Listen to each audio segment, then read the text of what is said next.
Հիմա եկել եք ստեղ ասում եք վայ, բա մենք ուզում ենք վերադառնայինք, բա մենք Հայաստանի քաղաքացիների աշխատած միլիարդներ ենք ծախսել, որ դուք այնտեղ մնաք, բա ինչի՞ չեք մնա։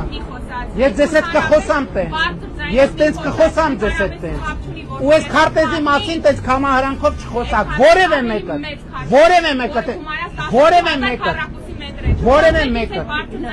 կխոսեմ տենց ձեզ հետ բարձր, ուրեմն մյուս անգամ չփորձեք ասեք, որ փախածներով չփորձեք ասեք, որ ես Ղարաբաղ եմ տվել։ Եթե մեկ եք ու Ղարաբաղցի, Արցախցի է գտել, ովքեր Խոսքս ուզում եմ հղել Արցախցի հանդիսատեսի ծափերը վայելած աստղերին, Արցախում քեֆեր արած աստղերին, 44 օրյա պատերազմի հաշվին PR-ված աստղերին։ Լավ էս տեսանյութը նայելուց, ձեր մեջ ոչինչ չի շարժվում։ Չեք ուզում մի օր խոսել, պաշտպանել ձեր հայրենիքը, պաշտպանել Արցախը, Արցախցուն, հային։ Լավ կարող է մի օր հիշեք, որ դուք էլ եք մարդ, ձեր մեջ էլ կան մարդկային հատկություններ, թե այս թեման PR-վելու թեմա չի։